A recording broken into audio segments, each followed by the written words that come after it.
Welcome back. Today, we're diving into a really fascinating contrast in the world of global football.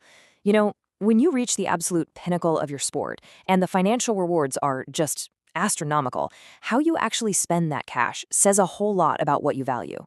We're going to break down two recent, very real stories that perfectly capture this dynamic in today's explainer. But right before we get into the details, I want you to just pause and think about this for a second. If you had millions of dollars, like essentially unlimited resources at your fingertips, what would you actually buy, right? Would you go for something that shines, something that just screams success to everyone who sees it? Or would you buy something quiet, something much older that connects you to the past? Keep your answer in the back of your mind as we go through this thought experiment together. Section 1. The Price of Superstardom.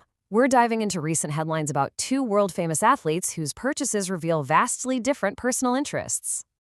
Section 2. Neymar's million-dollar timepiece.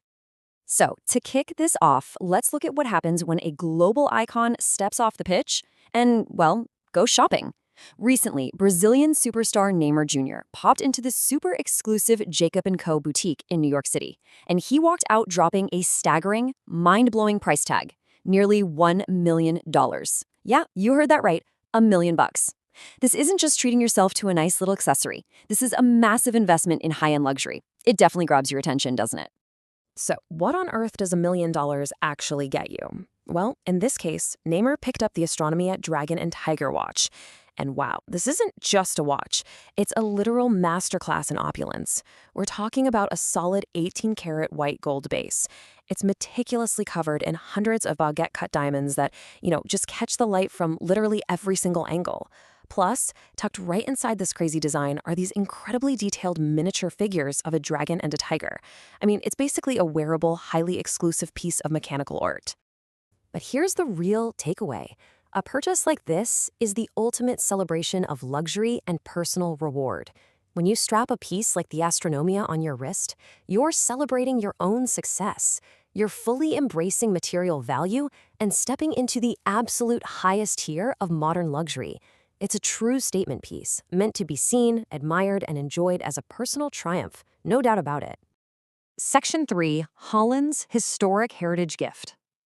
Now, let's pivot sharply to Erling Haaland and his dad, Alfingay, whose recent auction headline is a complete 180 from Neymar's purchase. Their winning bid? 1.3 million Norwegian kroner. Now, sure, in US dollars, that's a fraction of the cost of Neymar's watch, but dropping this massive sum in a single moment shows a really fascinating contrast in priorities. Because where this money went, it could not be further from a diamond-encrusted watch. And that brings us to exactly what the Haalands were after. For that 1.3 million kroner, they secured something completely irreplaceable.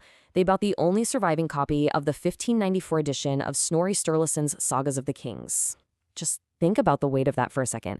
They didn't buy gold, they didn't buy diamonds, they bought a fragile, ancient text. It really highlights this profound, deep interest in preserving cultural history and locking down a unique piece of Nordic heritage. But guys, here is the real twist. This is the part of the story that truly defines what this money was actually for. The Haalands didn't take this insanely rare, one-of-a-kind book and just lock it away in some climate-controlled vault in their basement. Nope. They gave it away. They actually donated it to the public library in their home municipality of Time, over near Brine. So these spent a small fortune just so that everyone, the entire public, could have access to and enjoy this incredibly important piece of history. How cool is that? Section 4. What our wealth reveals. It's time to zoom out a bit and synthesize these two choices to see what they actually say about how elite athletes view their impact and their legacy. Looking at it side by side, we've got two world-famous athletes, both operating at the absolute peak of their earning potential, right? Yet their personal choices on how to actually deploy that wealth are wildly different. Their philosophies are just perfectly juxtaposed. On one hand, you've got the immediate, tangible reward of that diamond-studded Jacob & Co. watch, a pure celebration of modern craftsmanship and personal luxury. But on the other hand, you have a historic text from 1594, the preservation of cultural heritage, and a conscious choice to make a priceless artifact accessible to future generations. Private luxury versus public heritage.